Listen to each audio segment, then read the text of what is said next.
Okay, wow. Podcast starts now. Hello, all. Welcome to StraightioLab. What a huge day it is for the community. I really wanted to see where you were taking that. How are you today? Oh, how am I?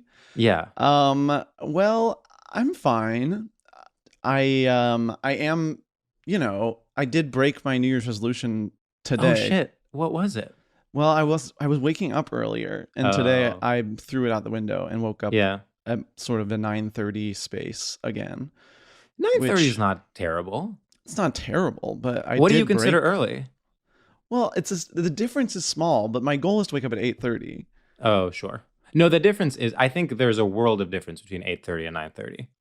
8:30 is like it's tough because it's hard to get up at 8:30, but you still don't get even the credit. Like people are still like, "Oh, 8:30." Some people have to be at work at 8:30. 100%. Yes. No, And you're absolutely right. I mean, of course the dream is 7:30. Of course, when I'm, I know I'm supposed to wait, but I want to be a part of this conversation. Please.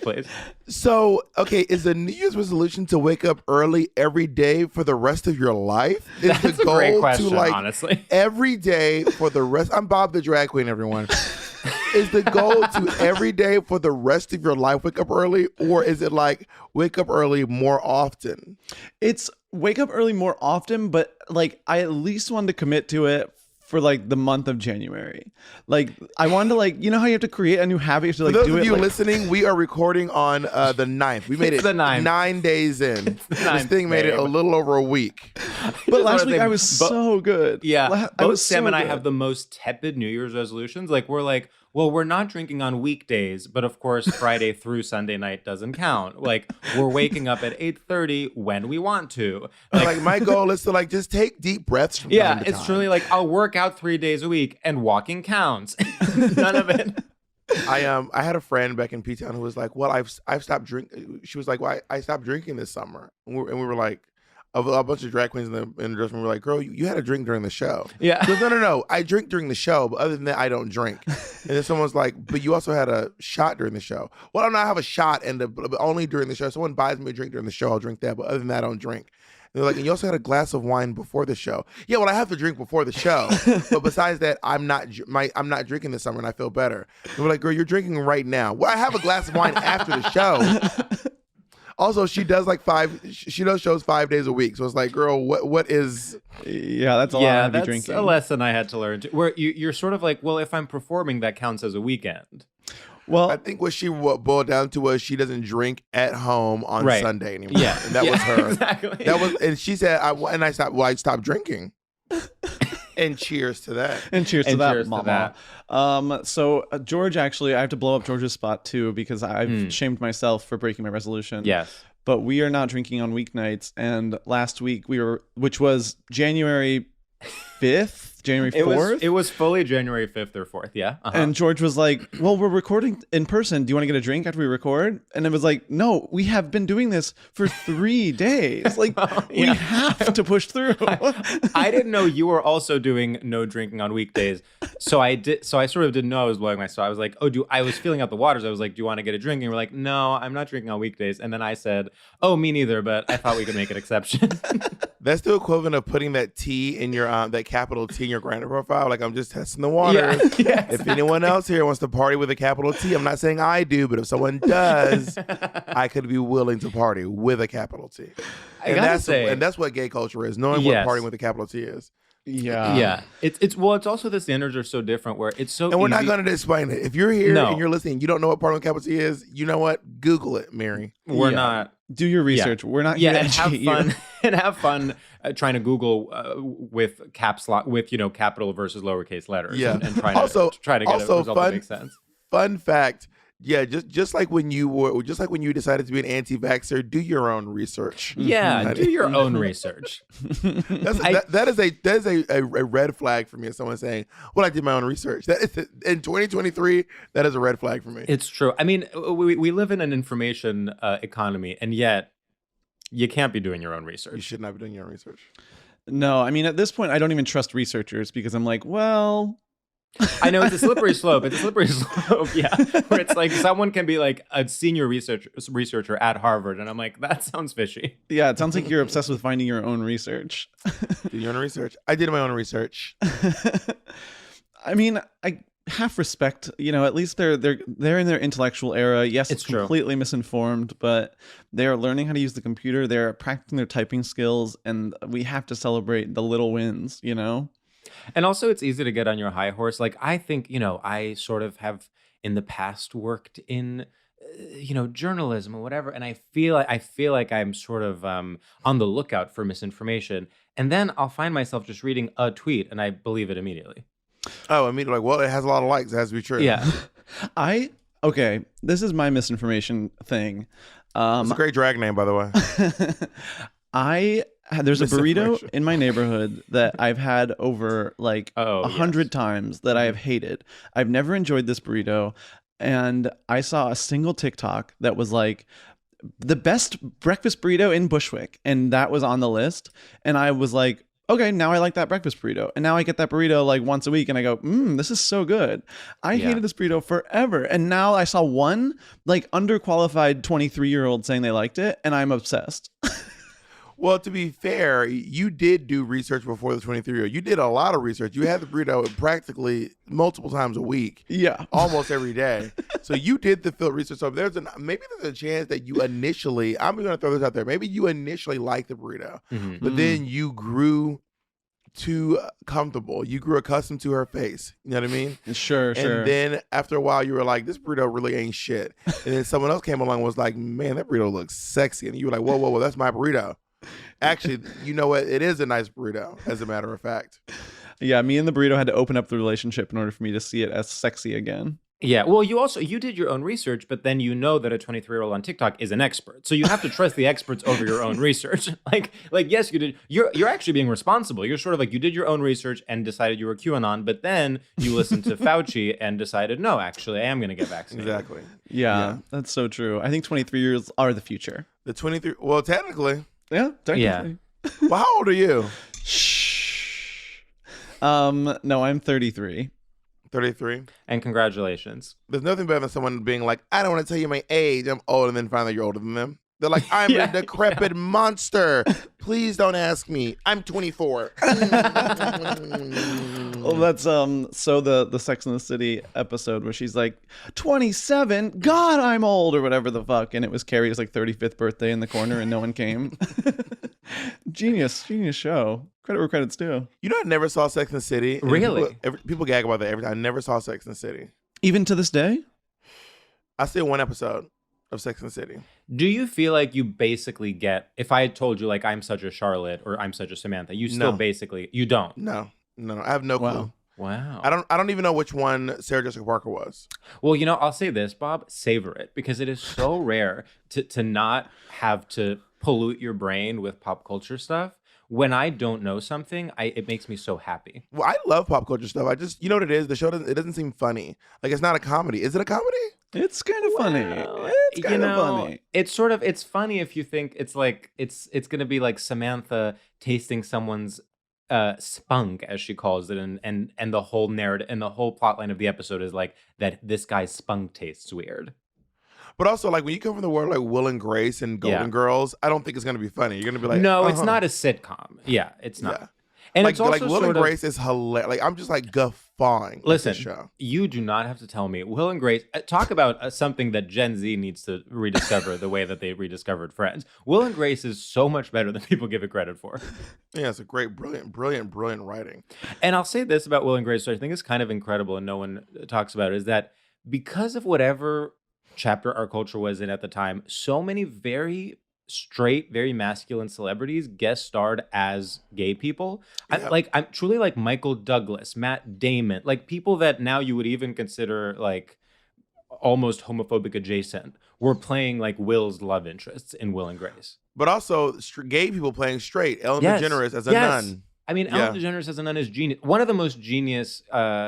Well, there are two that come to mind. Glenn Close playing Annie Leibovitz. She plays like an Annie Leibovitz character, where the whole thing is that she's like really low energy, and then will go to the bathroom and come back having done drugs, is the sort of implication. And then she'll be like, "You look great. Yes, come here," and like be a whole, play a sort of a hyper photographer. And then the other one is Sharon Stone playing a bitchy therapist. Well, let's also not forget Madonna. Yes. Wait, was it Madonna playing Karen's roommate?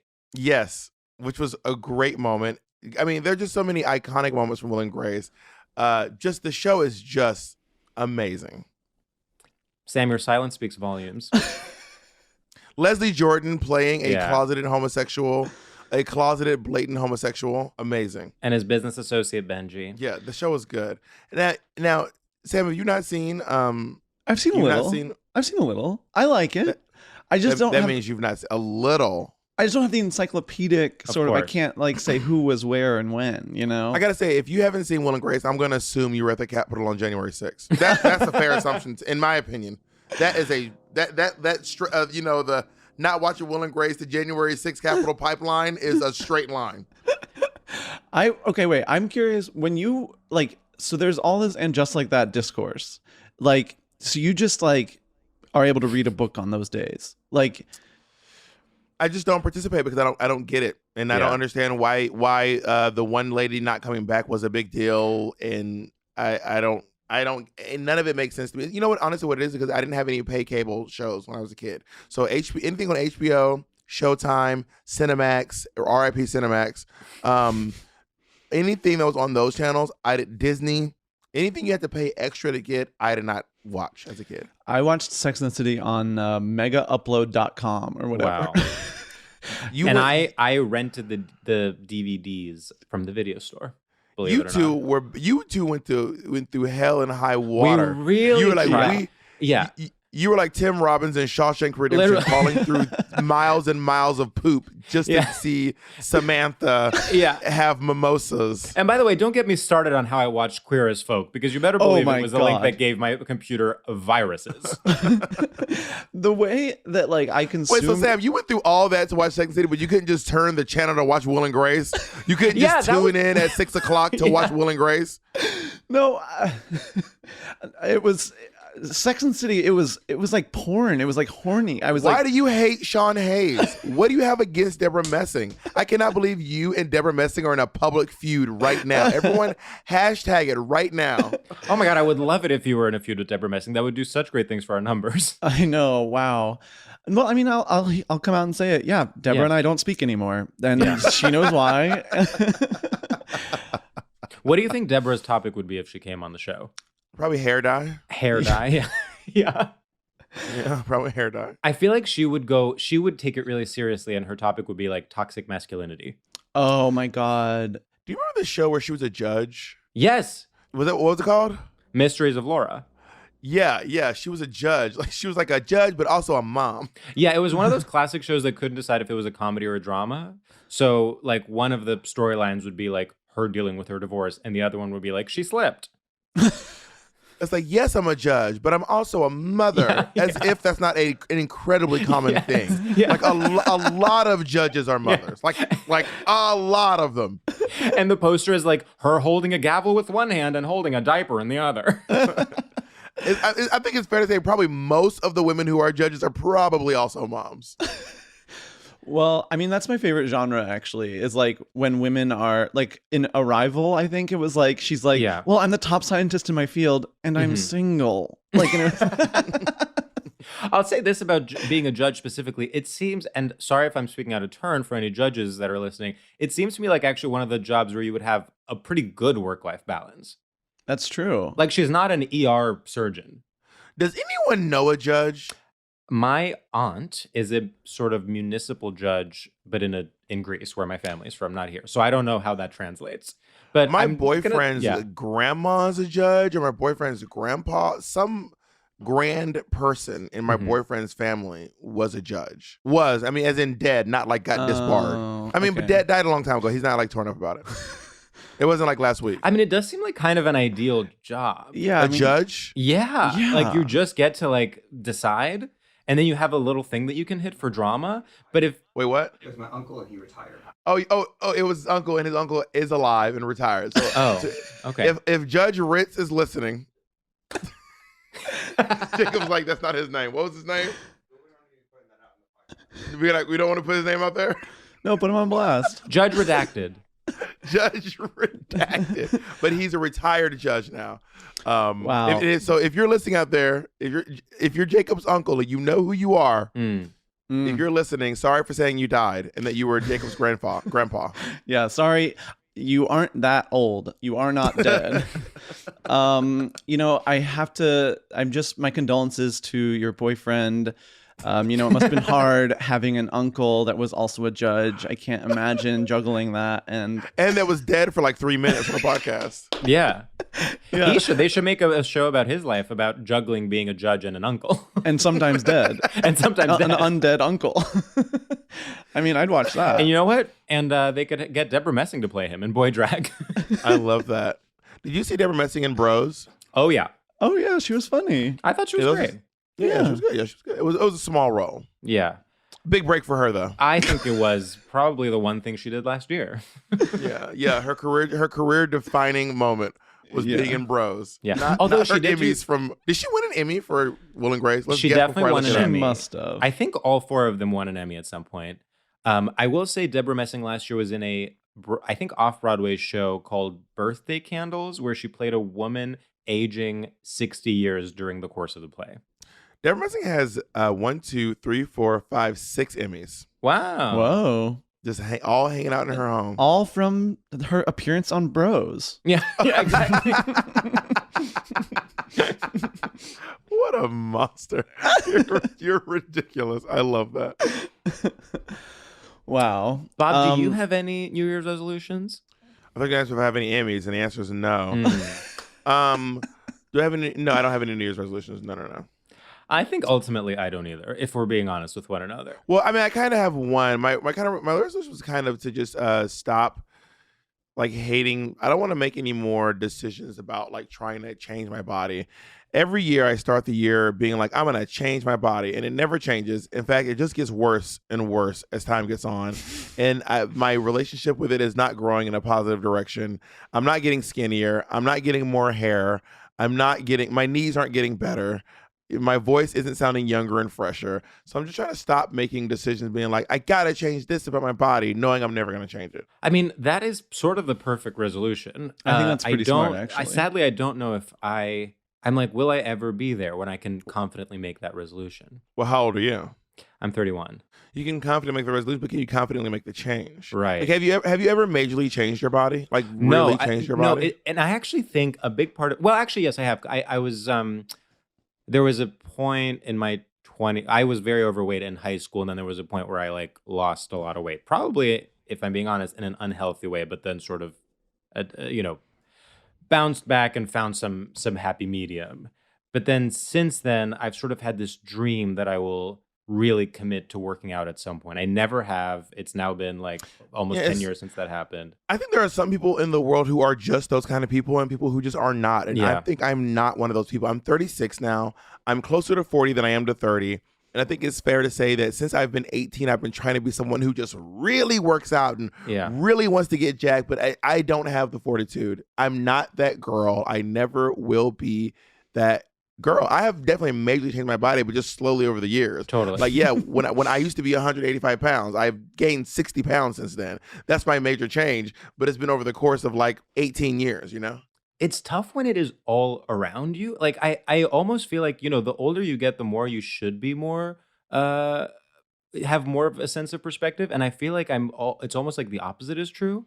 I notice more and more people around me that look like Instagram models. Am I wrong? Yeah, but how many of your friends are truly jacked? There's never seen someone who's being skinny. Like, I have friends who are just skinny, but it's not like it's not through any particular effort of theirs. They're just skinny people. Yeah. But how many of your friends are like jacked? Like, if I think of my friends who are like truly jacked, I have like, I think 2 friends like that. Yeah. 2.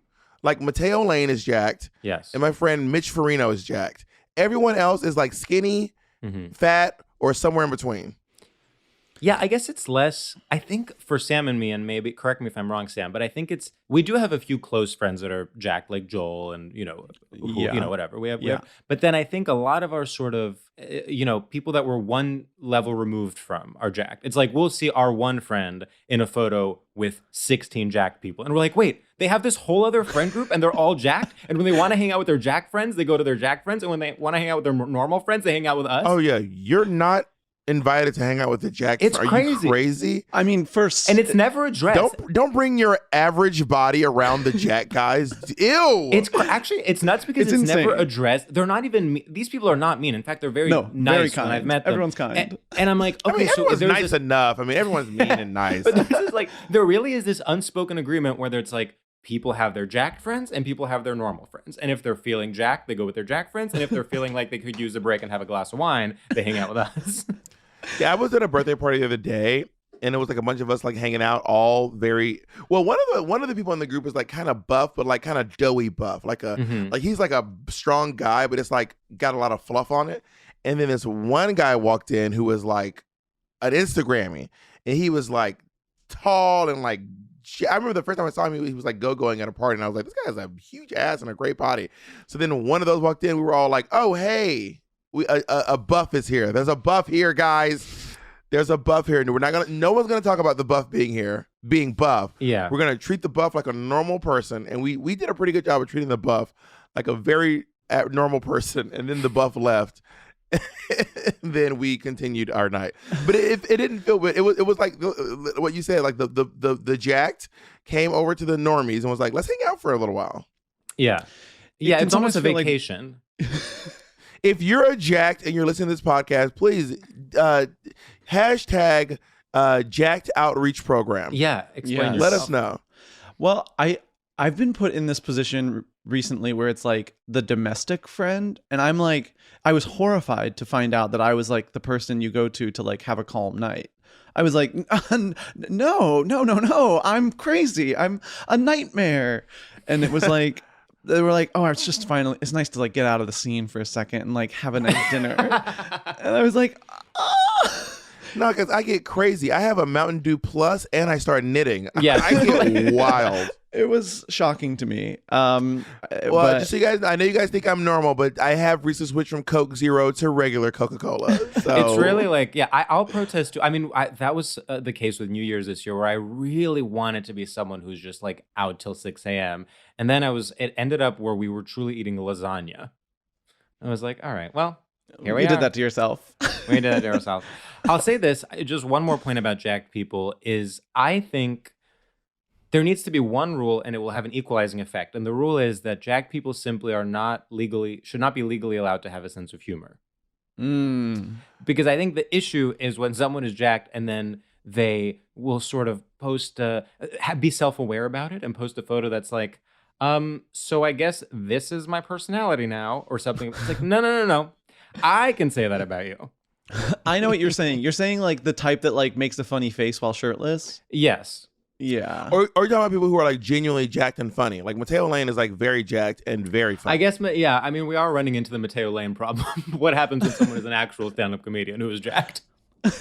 Right? Well, there's also this new thing of like, there's this new thing I realized of really hot, like conventionally attractive, straight guy comedian. It's like because for a while, straight guy comedians were just like average looking to full on trolls. Yes. You know what I mean? But now there's this TikTok thing where these guys, and I will say a lot of them are actually quite funny. You know what I mean? But a lot of guys are like there are people who are like they're like decent looking, but their sense of humor gives them extra points. Like Andrew, what's his name? Schultz, is that his name? Oh yes.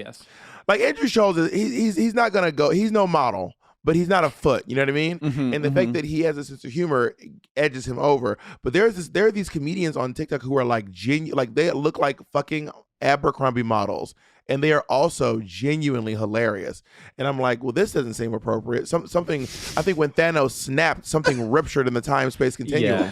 And I just want to say, like, the way that you are not aware of Sex and the City is how I feel about these hot, straight TikTok comedians, where I'm like, in order to protect myself, I can't know about any of these people existing. Yeah, I mean, I can't find their names. I don't remember any of their names, but they're out there. They in these streets. I mean, I always say I literally got into comedy in order to meet schlubs, and I just can't exist in a world in which comedians are really, really hot, especially the straight guys.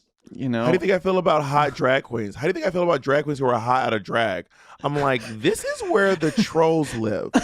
We bald-headed, dad-botted trolls who get to be the queen of the bar for one night. Yeah. This is where we reside. What are you doing?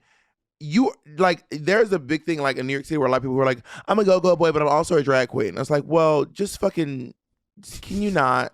But this is exactly what I'm saying with like the sort of like not being allowed to have a sense of humor. Like, you can't, because then they become self-aware about it and they're like, yep, I'm the muscle queen. I'm the, like, yeah, it's so LOL. I like out of drag, I look like a construction worker, but then in drag, I'm fierce. Well, not just a construction worker, like a construction worker on a fucking like calendar. Sure, you know what I mean? Sure. Not like an actual construction worker, which looks like gross and dirty, but like an Andrew Christian construction worker scene. Yeah, sort of like a Fifth Harmony backup dancer construction worker banging on the bulldozer. We ain't gotta go to work. But yeah, but also, you know, more power to them. Like, you know, shout out to all the very conventionally attractive guys who decided to do drag and have become, you know, mega stars in the world of shout out drag. to those guys. Shout out to straight men doing drag. Shout out to, you know, just everyone out there. Shout out to everyone. Shout out to everyone. Shout out to people we've never mentioned it, but have we ever talked about the fact that the world's most successful drag queen is fully a straight man? I talk it's about it all so the time. true. Yeah. The world's most successful drag queen is Tyler Perry. Oh. Like I thought you meant, yeah, go ahead. Who do you think I meant? I thought you meant Dame Edna? Yes. Oh. Wait, but yes, it's so true about Tyler Perry. I wouldn't say the world's most successful. Dame Edna is very successful and is also a straight man. But Tyler Perry is a full-on drag queen. Tyler Perry is fully doing drag. Every Tyler Perry movie is a RuPaul's Drag Race acting challenge. But not just Tyler Perry. Like I mean, I'm sort of one of the only defenders of the movie Norbit. Norbit. I mean, I remember Norbit. When Eddie Murphy is in drag, it's like genius. Well, that's the thing. I would say the difference between Eddie Murphy and Tyler Perry is that Eddie Murphy does drag from time to time. Tyler Perry's entire career, the whole crux of his career was centered around being in drag. Whereas Eddie Murphy did a lot of movies and did drag a couple of times, like Nutty Professor and Norbit. Besides, I can't think of him doing it outside of Nutty Professor and Norbit. I can't either. I guess it was just Nutty Professor and, of course, Nutty Professor to the Clumps. The Clumps, yeah, which actually was a good movie. It was a good movie, and it was one of those movies that has like an original song that is way better than it has any right to be. Janet Jackson, Doesn't Really Matter. The song Doesn't Really Matter. That's from from the Clumps soundtrack.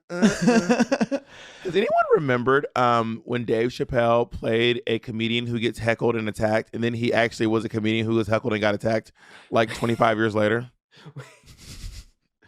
Oh my God. In The Professor, Eddie Murphy heckles Dave Chappelle and then attacks him on stage.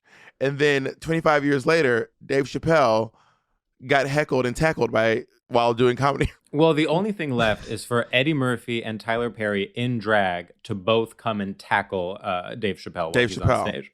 Wow. That would be such a powerful statement. You better. And that reminds me of wrestling.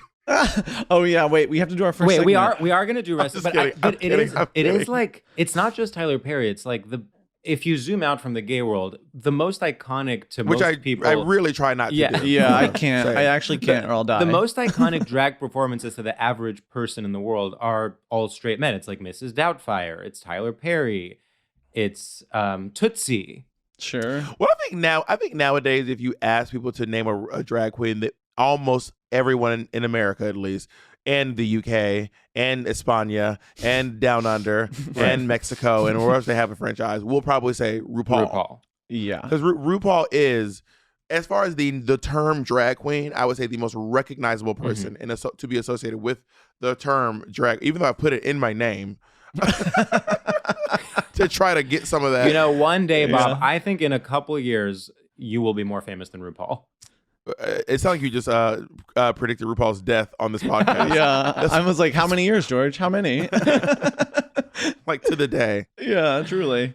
That was eerie. Sam, should we do our first segment? I think we should do our first segment, actually. Wait, before you do your segment, can I ask you a quick question? Yeah, sure. Have you heard of this? There's like these YouTube pages that like predict like the deaths of celebrities. No. And so it'll be like this YouTube page predicted Queen Elizabeth's death, and it'll be like Queen Elizabeth dies on this day, and then they release then you'll see the video was released, but it is like but they're like, oh, it was uploaded 15 years ago. Wait, so how do the YouTube channels themselves work? Is someone just predicting various different dates so that one of them is right? I have a theory that someone just made 365 videos. I see. Yes. And every year they're usually not made 15 years ago, but someone just make a bunch of videos being like, Queen Elizabeth dies on this day, this year. And then at the beginning of the year, just upload them all. And then you just make one of them public when she dies. And when you make it public, it shows when it was uploaded. Oh my God, we should do that. Yeah, that could actually be huge for our numbers. Maybe every single episode. Whose death should we predict? But you'd have to keep making that person's death every year. Maybe, or you could do a couple in a row. You could, right. If you want to pick someone old, if you're gonna pick someone, you want to do someone old, or you want to get really wild and really like, because it's always old people. It's never like someone who like dies suddenly at a young age. You know what I mean? Of course. Right. Yes, I would never pick Charlie XCX. Yeah, but because unless you're really interested in playing the long game. Yeah, yeah. Or if we want to actually murder her ourselves, and then we can really control the narrative. Well, there's old people out there like Morgan Freeman's not young. Morgan Freeman, that's a good one. Oh, that's true. You know what I mean? I hate to say it, but Anthony Hopkins. Oh, of Anthony course. Hopkins is not particularly young. James Earl Jones is not a spring chicken. Sure. Okay, we can start predicting some deaths. We have options. Well, I think before we do our segment, I also want to say I'm loving how free flowing we're being. We're being so normal. I know. I ruined your whole flow. I barged Bob, in. You did a perfect job, and people actually are too respectful of our format, and it's meant to be disrespected. It's true. I just think a founding principle of this podcast is that we actually are not. We don't care about the format at all, and so I think when people think we're taking it seriously, it reads as insincere, and I'm glad that you could see through that. Well, thank you. I appreciate that. No, it does feel like it unlocked something. We've never ever before just not done an intro, and I'm like, wow, did we ever need one? Well, listeners will let us know, I'm sure. Yeah, I guess they're very vocal. They'll be storming the Capitol soon to make their voices heard. If we tell them, they'll do it. The power you have. And I'm going to go ahead and say it. If you liked or didn't like how this intro went, I want you to storm that Capitol, and I want you to break in, and I want you to do whatever the hell you want. And I want to say, if you didn't like how it went, storm the Capitol. If you did like how it went, storm RuPaul's house. RuPaul's ranch. You know that someone actually shit on Nancy Pelosi's desk. You know that? Really? During the insurrection? during the insurrection, someone actually shit on Nancy Pelosi's desk. I guess I remember hearing about that. It seems like it should have been bigger news. But we hear so much. I truly at this point don't remember what is a joke and what is real.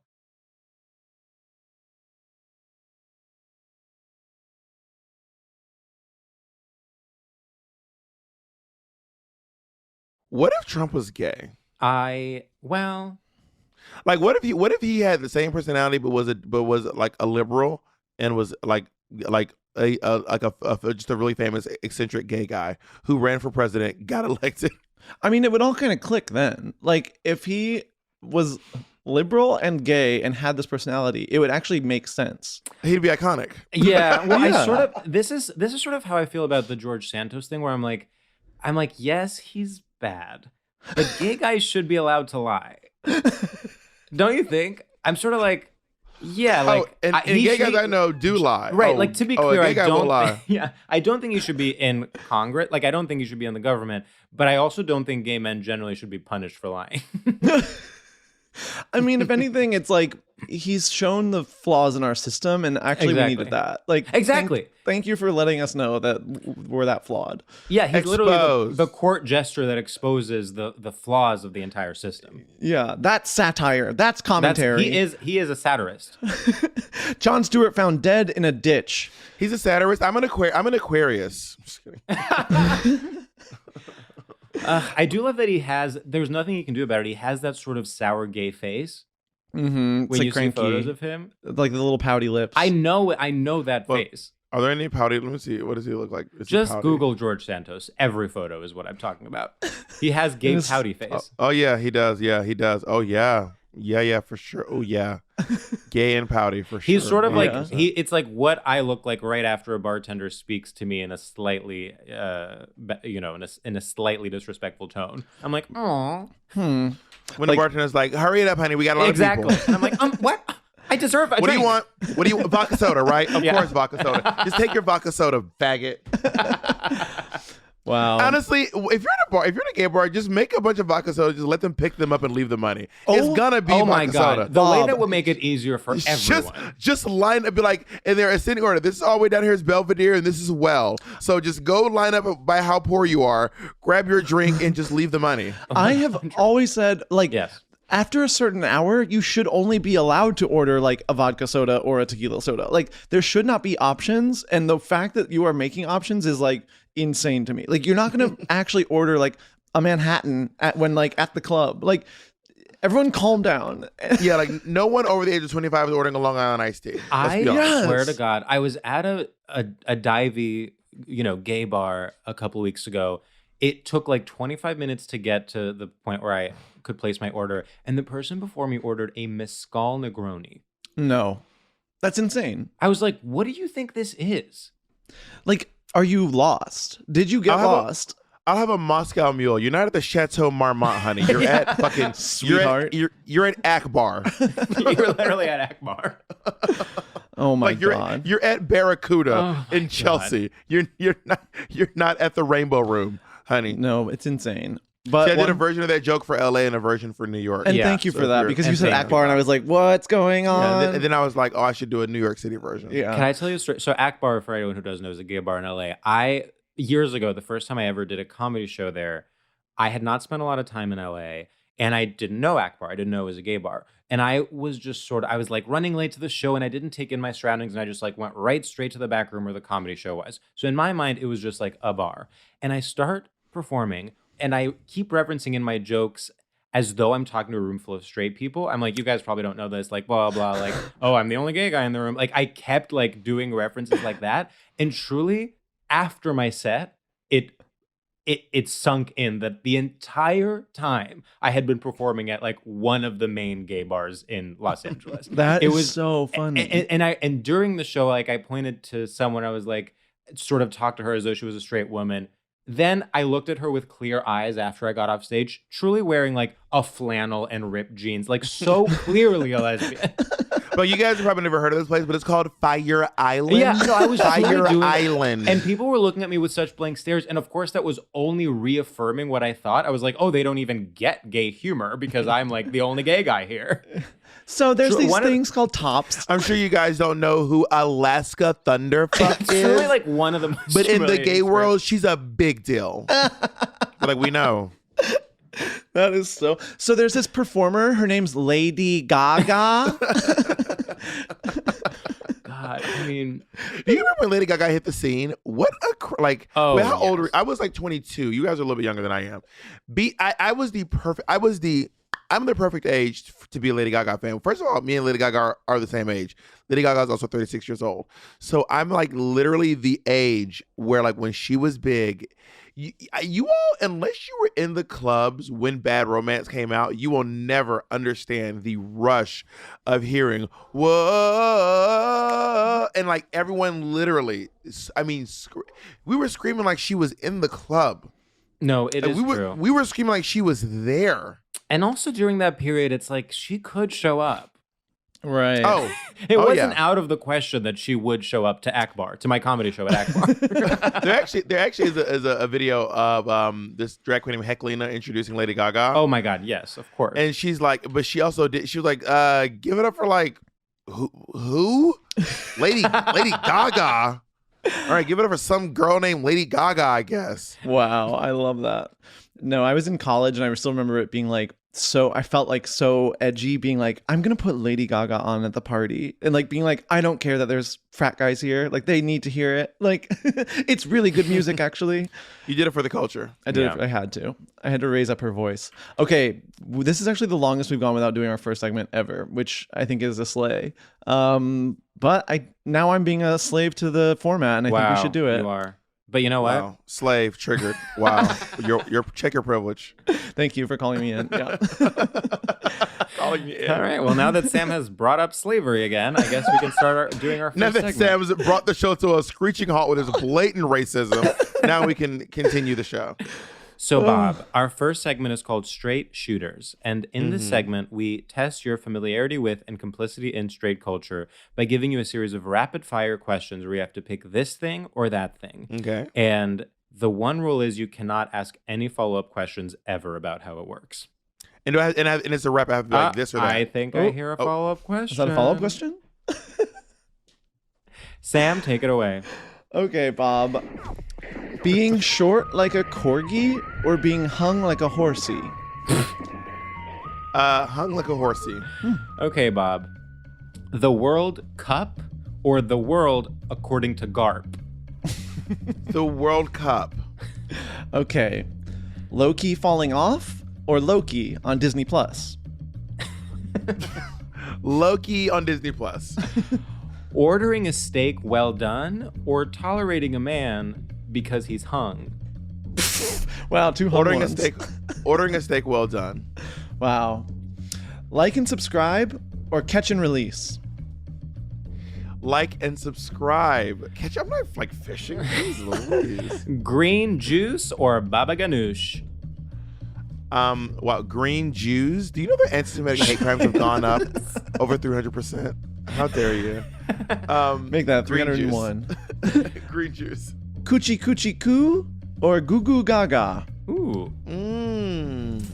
Okay, just side note, years ago there was an album of Lady Gaga songs released as lullabies called Goo Goo Gaga. Nuh-uh. Yeah, absolutely. And it is still on Spotify. It is called Goo Goo Gaga. And you can listen to Born This Way as a lullaby. So I'm going with Goo Goo Gaga. Wow. I love that. Mayor of Easttown or Blair of Gossip Girl? Mayor of Easttown. Wow. Because I never watched Gossip Girl. Wow. Me either, actually. And I've been pretending my whole life like I did. This is actually my coming out. Wow. I've never watched Gossip Girl. You're brave. You and that kid from Stranger Things both came out the same month. I'm so proud of both of you. Thank you. Yeah, me and Noah, we're the same. We're the same age. The way that Noah's coming out didn't make any news. We're all like, literally. Yeah, girl. Yeah. No, that was like so actually radical that it didn't make a splash at all. I was like, oh, I guess gay guys are just normal now. Wasn't he also like, wasn't he also like semi-outed 6 months ago and he, rightfully so, was like, not, I'll do it on my own terms. And then 6 months later was like, well, yeah, so I am. I think his biggest news was when he was in a fight with Doja Cat. Yes. Which that was an informal coming out. You don't get into a fight with Doja Cat and be straight. Well, yeah, you can't. It's also like way to bury the lead. Like you can't. It's more iconic to get in a fight with Doja Cat than it is to come out. Have you seen the clip of Doja Cat going, "Stop being a faggot"? It's my favorite. It doesn't bother me, and I love it.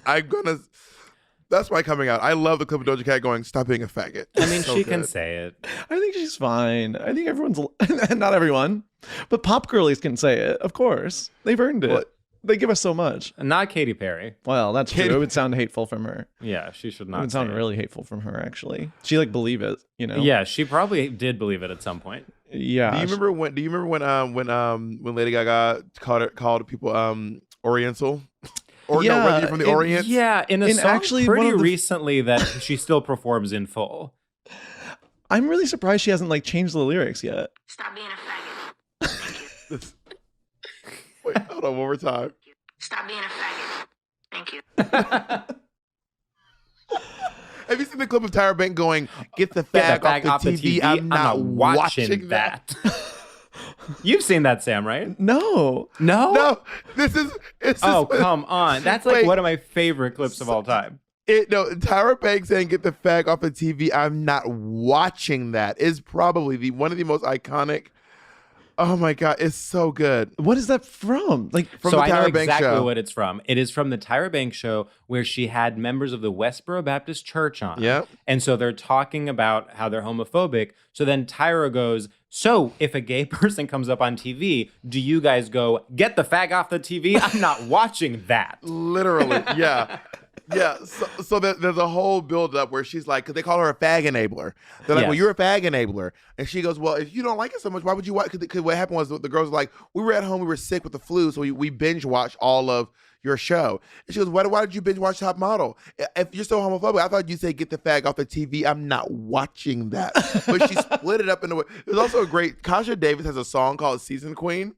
But one part in the song, she says, "Kill yourself with love and light," but she separates so much that there's just a clip of her going, "Kill yourself." Okay, this is so iconic. I'm obsessed with this clip. Yeah. Just kill yourself with love, dear, and spread it wide because there's nothing to Oh my God, I'm going to make that my alarm in the morning.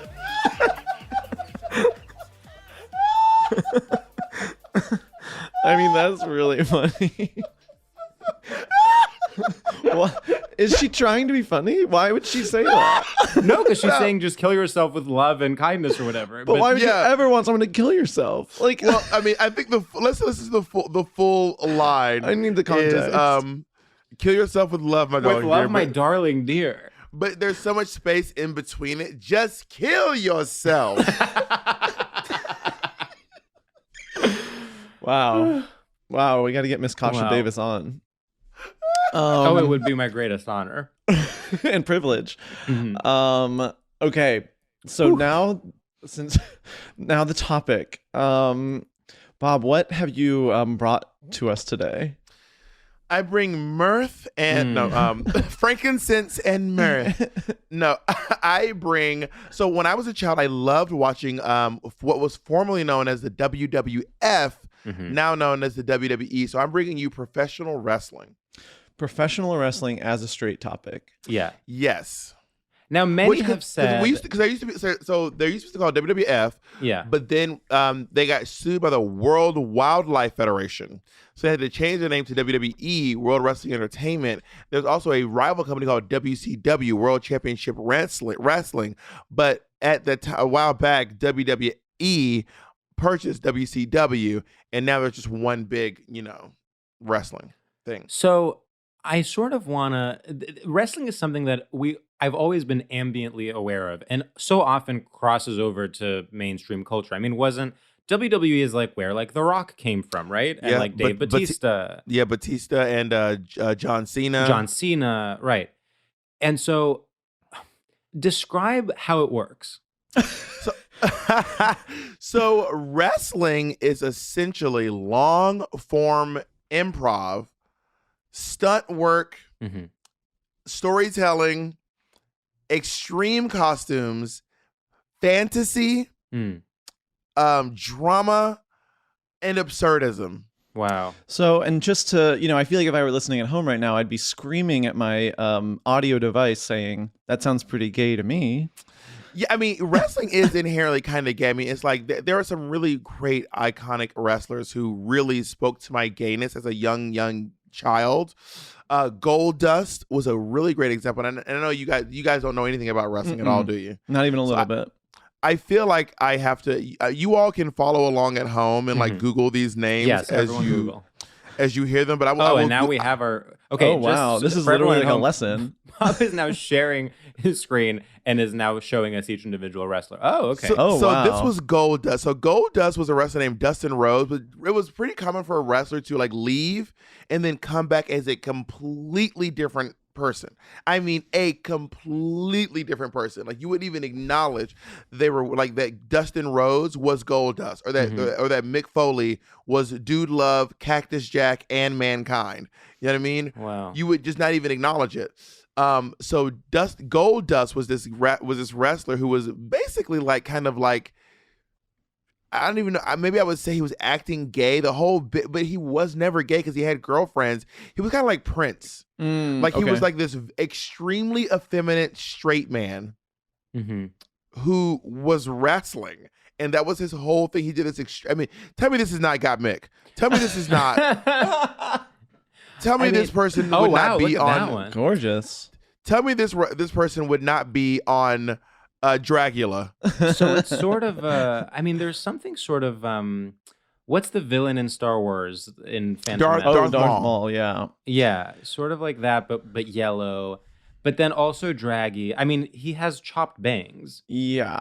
Goldust was insane. Goldust was a really wild, revelatory moment for me as a young gay person watching wrestling. But this is him before. Like this is his dad. His dad was also a wrestler. So it was this interesting. It was an interesting thing. But then you have also people. I was very emotionally attached to wrestling as a young person. My favorite wrestler was a wrestler named Mick Foley, who I was just obsessed with. This guy. Like, oh sure, I've seen this guy. And he's not what you think. You all think we're gonna show like some buff, hot. Sure. No, Mick Foley was like a very kind of schleppy looking, average run-of-the-mill guy, but he really kind of was the everyman of the WWE. He was like, if I can do it, you can do it. He gave you the thought to be like, you know what, if Mick Foley can become one of the world's most famous like entertainment athletes, this guy, then I could fucking do anything. And when he quit wrestling, I literally cried. I was crying. I was at home. I recorded it on VHS and I would play it every morning before school and cry every morning before school. What do you think it was? What do you think it was about it that drew you? That was so emotional? Mick Foley leaving? No. Wrestling in general. Was it the? I mean, I'm obviously, you know, it is well known that there are parallels between wrestling and drag. Was it that? Was it the fantasy play of it? Well, I think it's that you get deeply invested in there. It was kind of like there was no social media back then, Sure. but every single week you get an update on these people's lives. Yeah. So they didn't just go to the stage and start wrestling. They would do clips of them at home. They were never really home. It was all, you know, scripted and improv. But it'd be like, in this week's episode, it's not just like Mankind fighting, you know, the Undertaker. It'd be like Mankind came out of nowhere and attacked the Undertaker in the middle of one of his matches. They have this rivalry. They've been going back and forth for like a year now, and it finally builds up to this match called the Hell in the Cell. And like they had crazy backstories. Like Mick Foley was like Mrs. Foley's baby boy. They called Mankind. He was like left in a boiler room as a child and raised on like, you know, whatever. Like, you know, raised on whatever he could find, and he came out in this like mask, and he was like this like weird creature, but he was also the underdog because the wrestling had like underdogs, it had heels, it had like bad guys, it has like, you know, average people. Everyone is represented in this crazy world of wrestling. And then you have this big fight where like the Undertaker versus the Mankind, as if they would ever be physical equals, when the Undertaker is literally like 7'2", right? But in this world, you believe to yourself, if Mankind can fight the Undertaker, I can fight anyone. I can stand up to anyone because Mankind can stand up to the Undertaker, who's like the Lord of the Underworld. He's a demon. You know what I mean? And then like there was a match where one of the most famous matches in the history of WWF was when Undertaker and Mankind fought in the Hell in the Cell.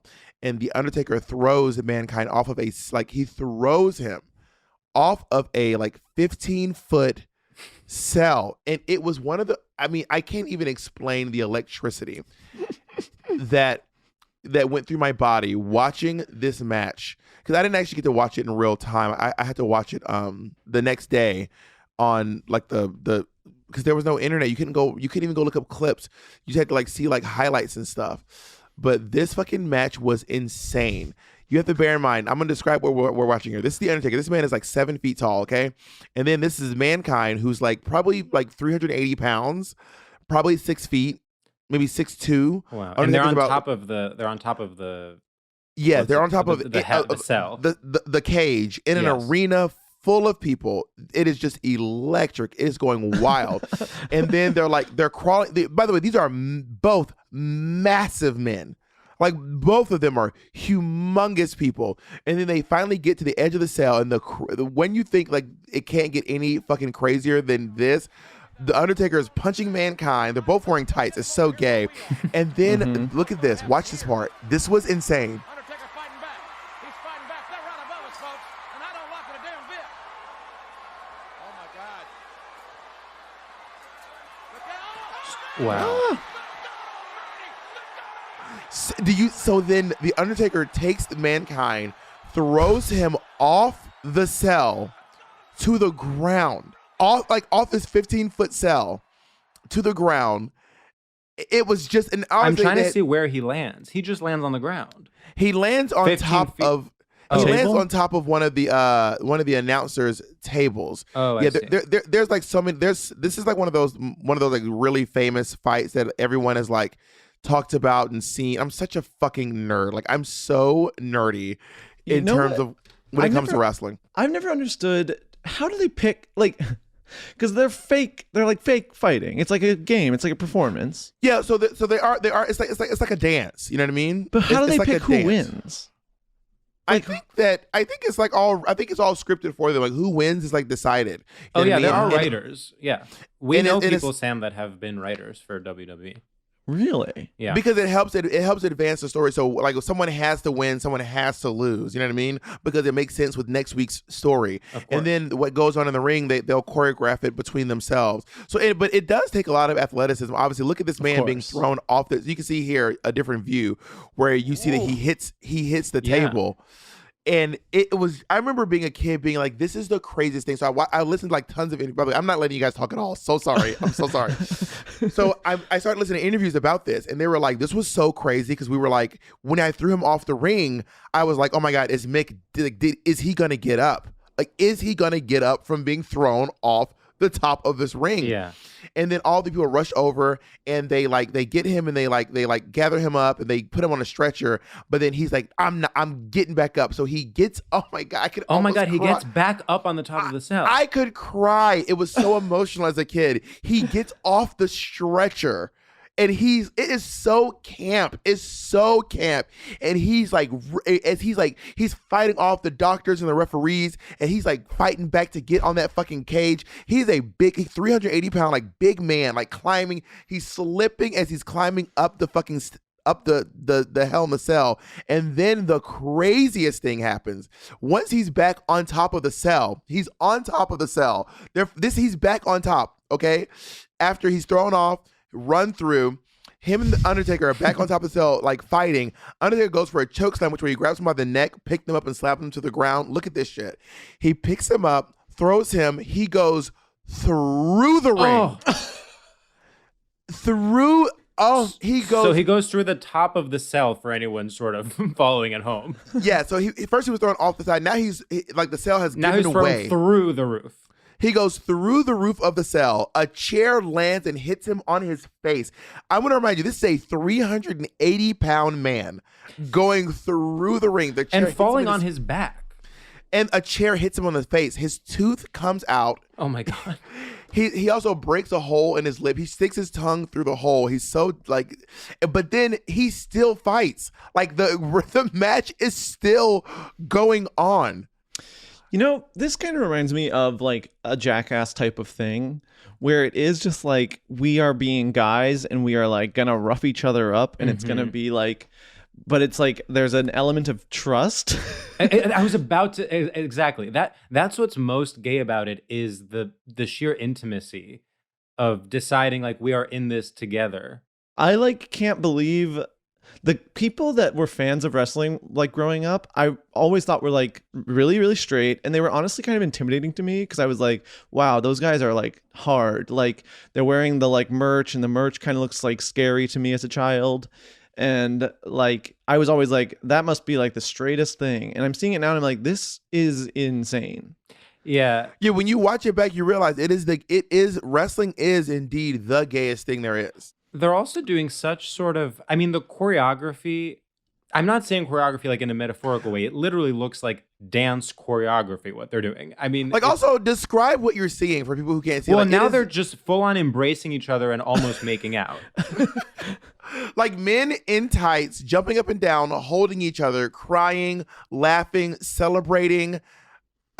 And I gotta say, something that sort of was alienating growing up was that the way there's like one woman and she's wearing a skimpy outfit and she's like holding a little sign and it's almost like, oh, she's being objectified for a male audience. But then when you reframe it as gay, you're like, oh, she's their Lady Gaga and they're all gay.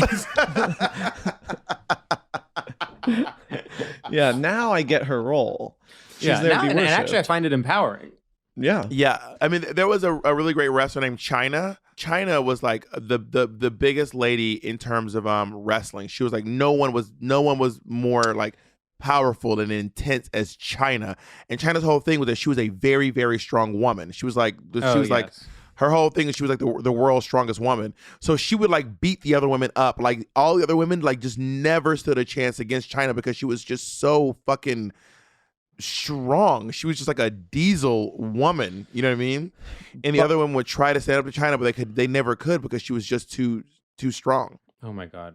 Okay, my one question, follow-up question about wrestling. What were the politics of wrestling in when you were watching them as a kid?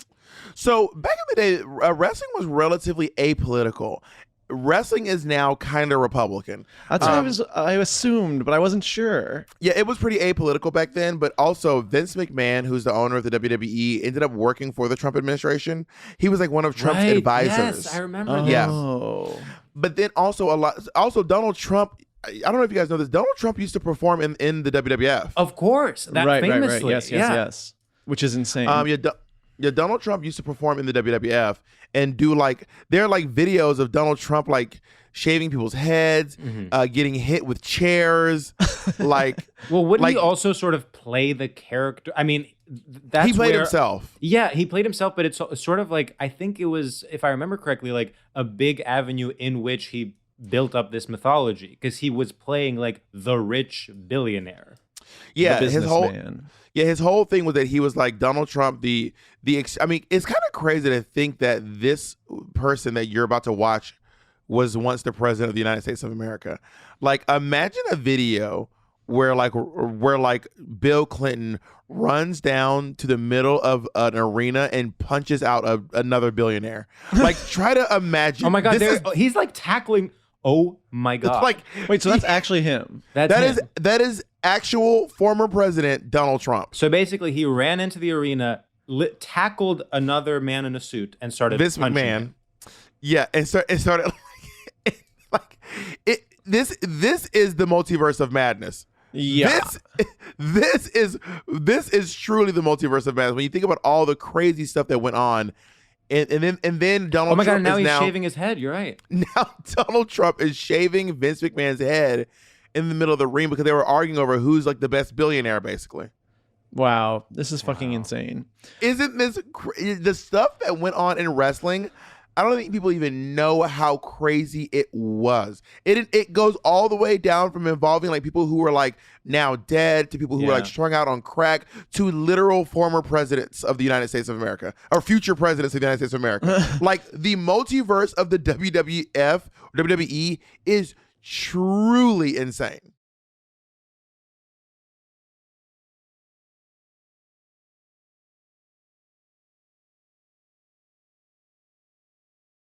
It does kind of sully it later in life when you realize that like a lot of these guys are like Trumpers. Mm-hmm. Yeah. Well, and it's like, again, it bleeds into the real world. Like it's difficult.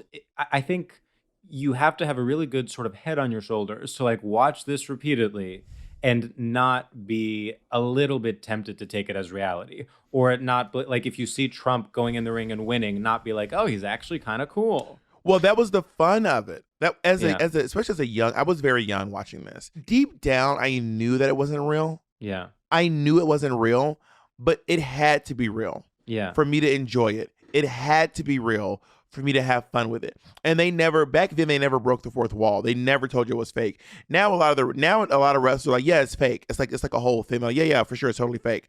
But back then that wasn't the case. It was really how they played it up as if it was real because they weren't doing other movies, and there were a few. Andre the Giant did I think like some version of some movie, Princess Diaries. No, what was the movie Andre the Giant did? I can't remember. So there were a few wrestlers back then who were doing a few movies, but not like The Rock, who is like now the highest paid actor in Hollywood, and Batista and John Cena, who are like massive movie stars. Yeah, that's crazy. Do you see a parallel between what we're talking about in terms of people misunderstanding how much of it is real? Do you see a parallel between that and the way people watch Drag Race? Thank you. Great question. Well, I think there's a different thing there because like not everyone on Drag Race is playing a character. Right. You know, you have people who do characters but also let the characters go. Like people like Katya, who's like, I'm a Russian hooker. But she's really just a hooker from Boston. I'm kidding. She's like, I'm a Russian hooker, but then she drops the accent sometimes. Yeah. But then people like Trixie, who's like doing this like larger, like I'm a Barbie doll, larger than life Barbie type thing. You know what I mean? But I'm also someone, I don't have a character in drag. I don't do like a thing. I don't have like a bit that I do. Sure. I don't have a voice that I change into. But then again, also, I know Trixie, and she does love Barbies. Like that is also part of her real life, like her obsession with Barbie dolls and toys and pink. Mm-hmm. You know what I mean? So it can be hard to distinguish the difference sometimes from what is the fantasy and what is real. Right. Yeah. I even feel like in the like drama of it, I'm sort of like, I feel like some people are like, this is real. Those people hate each other. Like that's a bad person. Right. Exactly. And some people are able to like look at it and be like, no, that's like how it's invented for TV. Well, yes and no, because as someone who has argued on reality TV, like there is no one there like making me argue. There's no producer under the table, the legendary producer under the table yelling, "Call her a bitch." Yeah. Like I called her a bitch because I wanted to call her a bitch. Like I didn't need any prompting to argue. Mm-hmm. You know what I mean? And a lot of us argue outside of Drag Race. We argue on tour, and there's no producers hiding under the table. We argue on Twitter. we, you know what I mean? And there's no producers on Twitter making us argue. Like it's just because you're in a really high stakes situation. You don't have a lot of sleep. You're hopped up on a Red Bull. Mm-hmm. You are paranoid. You think you're gonna leave at any moment, and you think that when you leave, your world's crashing down. And bitch, when RuPaul says time to lip sync for your life, it really feels like life and death. When you're there, everyone's in the bar like lip sync for your life, and it's fun. When you're there, it's not fun. It feels like if I go home tonight, I might as well. I'm gonna take Kasha Davis's advice. Kill yourself. like that's how it feels in the moment. You know what I mean? And then you get home, you're like, I guess it really wasn't that big of a deal. Yeah. Okay. Wow. I think we should do our final seg. Yeah, I think we have to. I mean, I truly could keep talking for hours, but I think you're right. The sun's going down. Sun is literally going down. The sun is setting. In LA, baby, it's 1:40. See you at Akbar. I'm doing my game material. Yeah, we'll be there in 6 hours. So Bob, our final segment is called Shoutouts, and in homage to the classic Straight tradition, we just give a shout out to anything that we are enjoying. Imagine it's 2001, you're at TRL and you're shouting out to your squad back home about whatever you like. Mm-hmm. And George, do you have one? You know what? I'm not gonna lie to you. I don't off the top of my. Actually, you know what? I have one that I could do. Love that. Go for it. Okay. What's up, freaks and losers and everybody out there, everybody in all the land from coast to coast, and don't forget the middle parts. I want to give a shout out to ordering a soda and bitters at the bar. As everyone knows, my New Year's resolution, which I've only not followed a couple of times in the 9 days of this new year, is to not drink on weekdays. And at first I was like, how am I going to get through this? What am I going to do? Drink water? But let me tell you something. When you order a soda with bitters, it has a nice pinkish color. You feel like you're drinking something with flavor. And you wake up the next day and you don't feel like you're ready to throw up in your bathroom. So get out there, order a soda and bitters. And while you're at it, maybe order an Athletic Brewing Company non-alcoholic beer. Because guess what? Those are kind of a sleigh as well. Woo! Okay.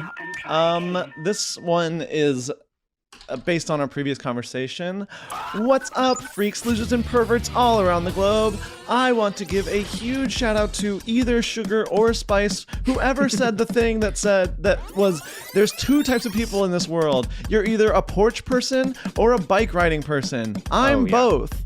When I heard that, I said, these people are potentially a new level of dumb that is admirable, and finally bringing authenticity back to our United States of America. Yes. I feel like someone is living out loud for once. I hope to God I'm not annoyed at them, but right now I say let them say whatever stupid shit they want to say, and I'm feeling empowered by it. I'm gonna say what's on my mind because of Sugar and Spice.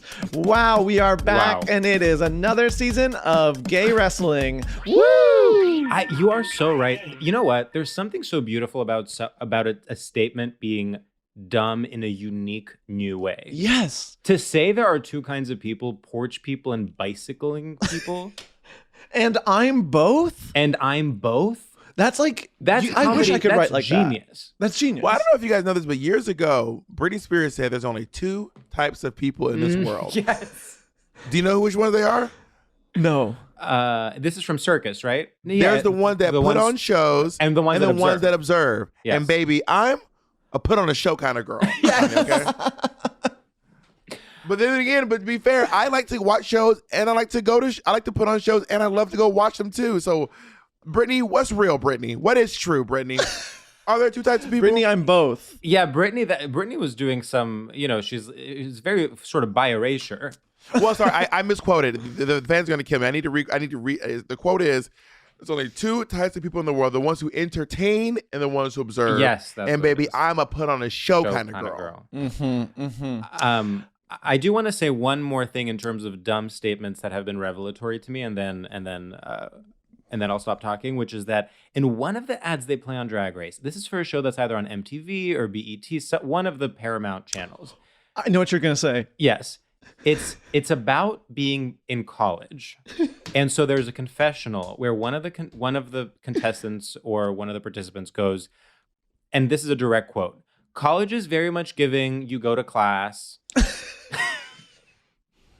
No, and I heard that line and I was like, sentence, this is so genius. College is very much giving. You go to class.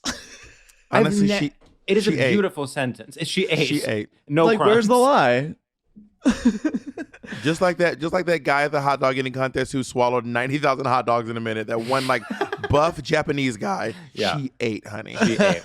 No. Why are the hot dog like competition guys who like are the best always like so ripped? Have you noticed this? Something's off. Well, I think in order to like survive, you have to also, really have an insane metabolism. Yes. And work out a lot. Hello, everyone. It is me, Bob the Drag Queen. I want to send a major shout out to all of you listening today to StraightioLab podcast. I'm so glad you tuned into this cool Monday morning on From Coast to Coast, from Sea to Shining Sea. I'm just doing it the way you guys did it because it seems like you guys did like that. I want to give a big shout out to all those people out there making TikTok documentaries. I love these little 1-minute deep dives on TikTok because it has all the stuff I want from a documentary, which is the information crammed into a minute. And then I realized the other documentaries are just exposition. It's all establishing shots. We don't need to see the subject sitting down and putting on their microphone. I don't need that. I just want the information. So thank you so much to all of you making those wonderful green screen TikTok documentaries. Woo! Wow. Bob said, I don't want to see that. Another iconic, brilliant, I don't want to see that. Oh my God. I mean, put her in the WWE ring. Can I tell you right now that, oh my God, y'all, I discovered the comeback during the Panda replay. Mm-hmm. Right? Oh yeah, mm-hmm. I rewatched it during the pandemic too. I watched the entire first season. The comeback is one of the best shows that's ever been on TV. It's shockingly good. Easily. And just so I get the what makes it so phenomenal. The first and second season are 10 years apart. Mm-hmm. Like the show got canceled, and then once streaming services came out, people became obsessed with it, and everyone started watching the show, and they released the second season. That last scene in that fucking second season fucked me up. It's an incredible show. It's honestly devastating. And it's also ahead of crazy. its time. Like, the first season was ahead of its time, obviously, everyone knows that. But then even the idea of rebooting it was ahead of its time. And still too ahead of its time to get like a big enough audience. Lisa Kudrow, I know everyone's going to say it's Friends. The Comeback is Lisa Kudrow's best work. Yeah. 100%. 100%. She solidifies herself as a brilliant actor, a wonderful improv artist, a comedian. Lisa Kudrow was in her fucking bag when she said, "Well, I got it." I mean, nothing. You can't better. use that. You can't use that. Wow. Well, Bob, thank you so much for doing this podcast. This was an absolute delight. Oh, thank you. It was my pleasure to be here. Thank you for having me. And I hope that you all got some good stuff out of this Padiana. Oh my God. I'm excited to go look up more YouTube videos of wrestlers. Perhaps light a candle. Listen, honestly, I might want to, I wish I could find all the wrestling in order because I might want to go back and start watching it again. Like, it was just brilliant. It was brilliant. All right. It was brilliant. You heard it here first. I'm going to say it now. It might be, though, because I didn't grow up watching Disney Channel shows. So when I go back and watch Vessel Raven, I'm like, guys, this is bad acting and it's not good writing. But everyone's like, no, but you had to be there. Yeah. So wrestling might be a you had to be there kind of thing. So I don't know. I mean, listen, I enjoyed it when I watched it today in a Zoom shared screen. So I can't even imagine how much I would have liked it if I was actually there. Imagine, honey. All right. Wow. Well, another pod in the tank. Bob, see you in the ring. See ya. Oh my God. Will you guys join if I do a wrestling night, will you all join us? It would be our greatest honor. You have to wrestle each other. I will happily follow whatever narrative you decide to write. I will be defeated by Sam if you want. I will, tackle Sam. I wonder if I did a night, can I get Got Mick and Violet to fight each other? I wonder. Oh my God, that would be my greatest. The way that they would do it, I feel like in a heartbeat, and actually it would be huge. Yeah. And honestly, call MTV because this could. I just want to say this is kind of the only thing. Like, this is the next frontier. It's the next step. Is getting drag race girls together for a wrestling tour. Right? Would be huge, actually. I mean, I'm imagine texting Got Mick Katya. right now. Oh my God. I'm gonna find out. I'll let you all know. All right, thank you all for your time. All right, thank you, Bob.